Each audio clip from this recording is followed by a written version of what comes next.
Pour savoir ce qu'il y a à comprendre, Mario Dumont.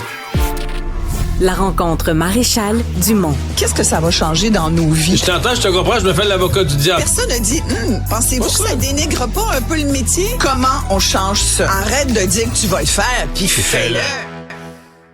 Bonjour Isabelle. Bonjour Mario. Mais c'est fini Airbnb à Montréal, ou à peu près.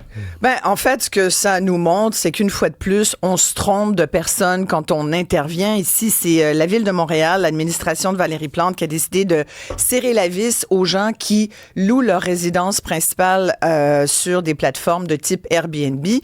Et ce que ça envoie comme message, c'est que tu n'as pas le droit, à moins d'avoir un permis, puis ça va être entre juillet et août. C'est l'été.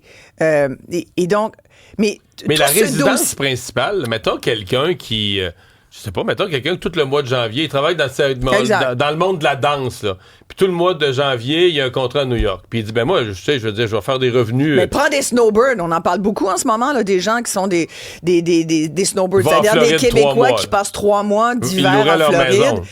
Et là, ils louent, soit par Airbnb, ou autre. Tu sais, quand on dit Airbnb, là, moi, si j'étais Airbnb, je dirais, lâche chez moi, à un moment donné, je suis pas le seul à louer. Il y a des gens qui louent sans passer par les plateformes aussi, qui vont louer d'autres façons, qui vont louer à des gens... On veut vraiment interdire ça. Mais là, moi, c'est la notion de dire, je t'interdis de louer ta résidence principale. Et veux-tu bien ça? Tu sais, on est sorti de la chambre à coucher des gens il y a quelques années quand même, parce qu'on estime que tu dois avoir une certaine liberté avec tes biens. Si c'est ta maison, pourquoi on t'interdirait? Tu peux bien faire ce que tu veux avec.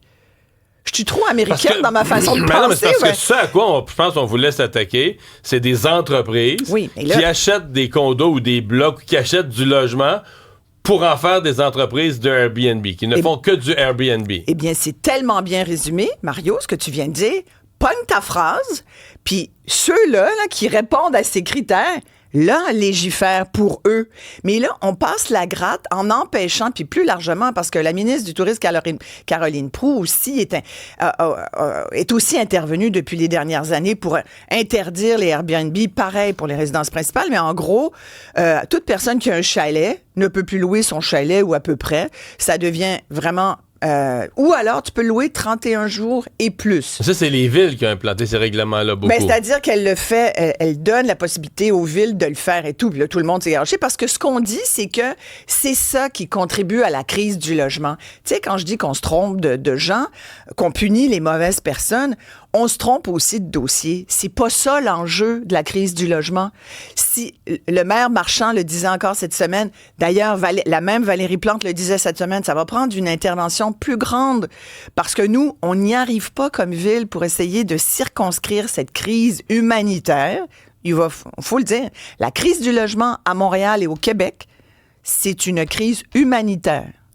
Et là, ben, ça prend Papa Legault, là, puisqu'il aime bien gérer en père de famille, en bon père de famille.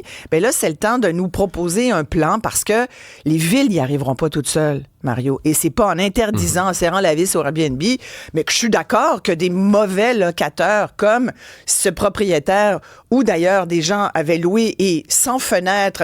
Toi, t'es complètement dans l'illégalité. Moi, du monde qui fraude, des gens qui font des affaires sans permis de façon illégale, hey, je suis la première à dire, ben oui, il faut les punir, ce monde-là. Mais sans prendre à des gens... Regarde, moi, j'ai un chalet au Lac-Brome, on n'est pas loin, on est voisins. Je ne peux pas le louer parce que c'est mon chalet, mais c'est mon chalet. Moi, je le mettrais pas, tu comprends, en location à l'année. Est-ce que si je le louais, par exemple, est-ce que j'empêcherais à une famille de venir y habiter? Non, je ne louerais pas. J'y vais à mon chalet, tu comprends? J'en bénéficie, je profite de mon chalet. Les semaines où tu seras pas là. Est-ce que j'y vais toutes les fins de semaine? Non. Est-ce que j'y vais toutes les semaines de l'année? Ben non. Ça reste un chalet où je vais de temps en temps. Tu comprends? Et il y a plein de monde comme ça. Moi, l'histoire de résidence principale, à part les îles de la Madeleine, où là, effectivement, c'est un enjeu parce qu'il y a effectivement beaucoup de gens qui louent leur maison principale pendant les mois d'été. En général, c'est juillet-août, pour se faire un peu d'argent. Souvent en dessous de la table. D'ailleurs, c'est pas tout le monde qui a un permis là, du gouvernement là, pour être maison d'hôte. Puis eux, ils se mettent une roulotte à côté. Puis souvent, bon, ça peut être débattu. Est-ce que c'est la meilleure façon? Mais c'est une situation très, très, très particulière. Là, on passe la gratte, on punit tout le monde. Je trouve que c'est un mauvais message à envoyer, puis ça mêle le monde en plus.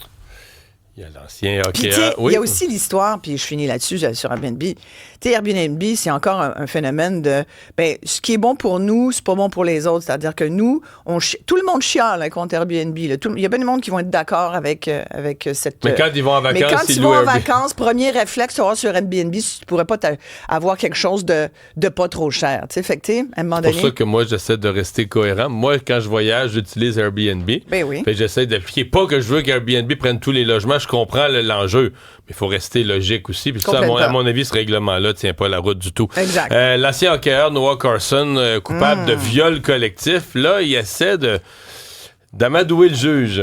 Là, il fait appel du jugement et il demande aussi, par la voix de son avocat, à avoir une sentence Netflix. Exact. C'est drôle. Merci, Jean-François. En même temps, ça a l'air de nous tomber dessus, mais une sentence Netflix, là, c'est dans le confort de ton foyer, les deux pieds sur le pouf, à regarder tes meilleures séries, en mangeant du popcorn. Je rappelle drôle, parce que c'est viol collectif. Oui, il y en avait une décrite, une sentence à domicile, il y a une couple de semaines dans le journal. Puis écoute, le type s'était fait refuser. Sais-tu lequel? C'était fait refuser de sortir pour me faire marcher ses chiens. Ah oui? Mm-hmm. Mais ça arrivait là en bas de la liste. Il pouvait sortir pour ceci, pour cela, pour tel type.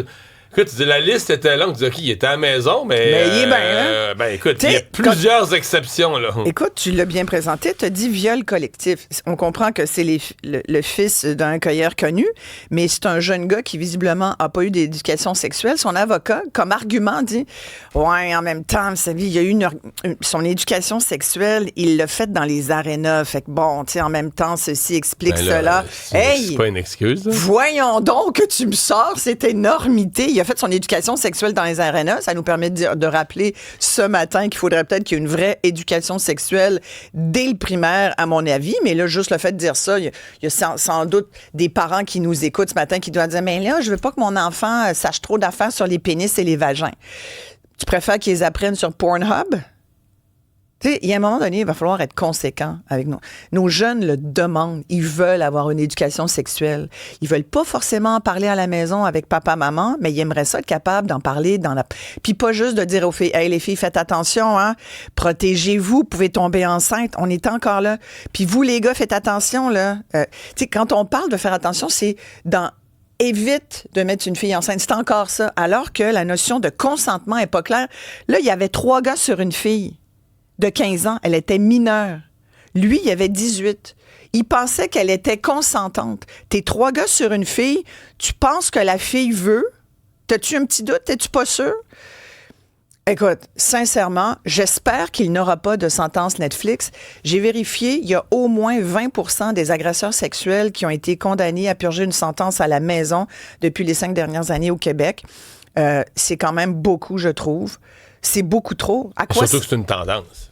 C'est que ça empire. On avait des chiffres cette semaine, justement, pour nous montrer qu'il y avait de plus en plus de jeunes. Parmi les agresseurs sexuels, il y a de plus en plus de jeunes mineurs. Écoute, sincèrement, il faut faire quelque chose absolument là-dessus. 9h, on t'écoute. Bonne journée.